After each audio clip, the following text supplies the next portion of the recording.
Thank you, madam, for inviting me to this reception. You are most welcome, sir. But let us be informal. My name is Susan. Susan, it is my pleasure.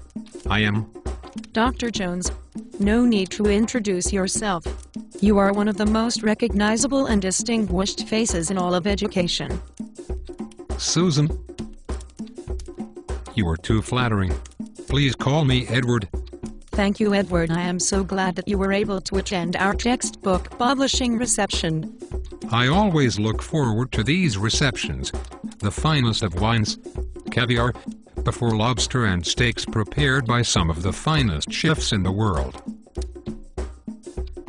Edward, all of that is true, but the real pleasure is the educational leaders guiding us in creating the textbooks that teachers will use to educate our children.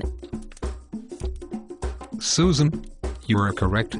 My years of study and testing have guided me in the techniques and material that are of most interest to the modern student. It is fine companies like yours helping to create a better educated youth than when we were young. Edward, what are your thoughts on the new science book? Susan, as a doctor of education who specializes in the observation of attention levels, I must say your new science book is a marvel. Thank you, Edward. It would really help with adoption if we can attach quotes from Dr. Edward Jones, author of the best-selling book, Why Johnny Cannot Read. He is bored with us. Please tell me, what do you like about the science book? Most important is the appearance. The binding where the front cover is also a television, and the back cover a GPS, will be appreciated by modern students. Yes, and those features only increased individual costs by $500. Please continue. The table of contents contain all of the necessary learning outcomes as mandated by the Education Oversight Committees, all the proper buzzwords for public interest, and all of it is provided in a politically correct manner to not offend anyone. Yes. Our authors put the majority of their time on the table of contents. We had to make sure that it would provide the appropriate information for all concerned individuals. Yes. Take for example Chapter 1, What is Science? It is perfect that the remainder of the chapter is blank. No one can argue with whatever the student believes, and it does meet the learning outcomes guidelines. Yes, the authors wanted to make sure that no students would feel bad. What if they answered the question different from anyone else? Student self-esteem is a major part of educating today. It is horrifying to think back of the pressures faced by past generations in this country. I can't even remember when a teacher could give a grade other than an E or a B. We also had something that meant average, a C grade.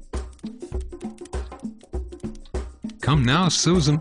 You are not that old, but believe it or not, at one time you even had grades of D for unsatisfactory and F for failure. How that hurt everyone's esteem. Even the American classic sport of baseball had a rule of 3 strikes and the batter was out. Even the best of the best failed with that rule, as they only got hits 3 times out of 10 at bats. How horrible! And people doing worse than that still made millions of dollars a year. Yes, true educators today will not make students feel incapable. That is why at the end of every chapter, the authors provide the answer key for the state standardized test on that learning outcome. Leaving out the questions is a smart move. We only care about getting the correct answer on the scant run.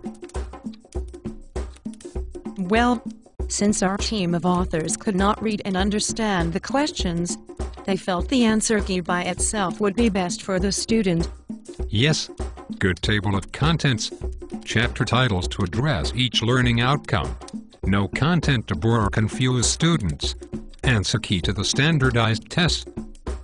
And do not forget wireless high-definition television and GPS.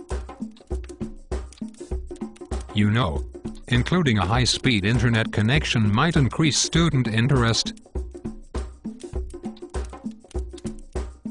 Oh, Edward. That is why we need the input from education experts today. A wireless high-speed internet connection with touchscreen monitor and voice recognition software will only increase individual book cost by about $2,000. Sounds great. And I receive my normal consulting fee of $250,000, plus 1% profit on every book sold to individual school districts.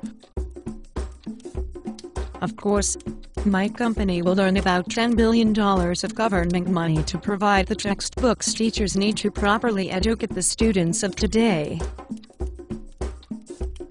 I cannot wait until I need to review your new math, history, and government textbooks. I know they will be of the same quality. That is right, Edward. It will be like seeing nothing.